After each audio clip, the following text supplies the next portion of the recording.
అందరికీ అమ్మ అంటే ఇష్టం, నాన్న ఇష్టం, అక్క ఇష్టం, తమ్ముడు, అన్న, చెల్లి అందరు ఇష్టం. కానీ నాకు ఎవరు లేరు, అన్నీ అమ్మే. అందుకే నాకు అమ్మంటే ఇష్టం కాదు, పిచ్చి. నన్ను క్షమించరా, నీకు ప్రపంచం తెలియకుండా పెంచాను.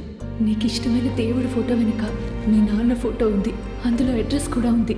నువ్వు వచ్చేదాకా ఈ ప్రాణం ఎదురు చూస్తూ ఉంటుంది. ఓయ్ చూడు, నన్ను చూడు, నేను ఎలా ఉన్నానో ఇప్పుడు నువ్వు చెప్పాలి. అమ్మలా ఉన్నావు. నా వయసు 16 ఏళ్ళరా, ఆంటీలా కనిపించాను వీడికి. తెలిసి చేస్తున్నావా తెలియకుండా చేస్తున్నావా?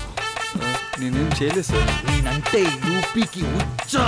రే ఏం కూసావరా? దేవుడు వరం అందిస్తే ఏది కోరుకోవాలో అదే కోరుకోవాలరా.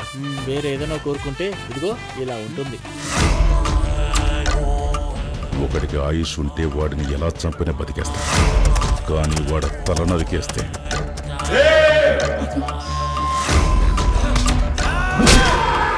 నాన్న అని మాత్రం పిలవకరా. నన్ను ఇక్కడ కూడా ప్రశాంతంగా ఉండని కదా, వాళ్ళు ఎప్పుడైనా వచ్చి మమ్మల్ని చంపేస్తారు.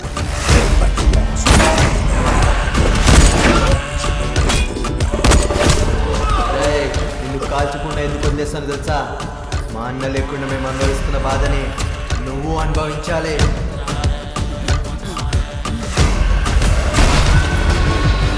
సింహం చాలా రోజుల నుంచి ఆకలితో ఉంది. మీ వల్ల తన ఆకలి తీరబోతుంది.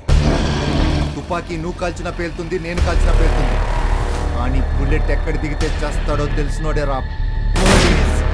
చిన్నప్పుడు వాడికి మాటలు రాకపోతే అమ్మ అనే పిలుపు కోసం ఈ అమ్మ ఎన్ని అగ్నిగుండాల్లో కాలు పెట్టిందో చూడ.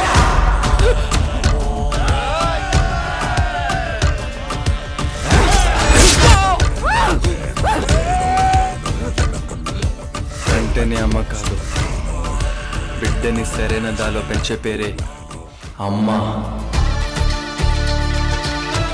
ఆ అమ్మకి హారతి ఇవ్వడానికి ముందు ఈ అమ్మ మనసు శాంతిపరిచిన ఈ బిడ్డకి మంగళహారతి పట్టించాలి. తను మమ్మరా, ఇది నా ఫ్యామిలీరా.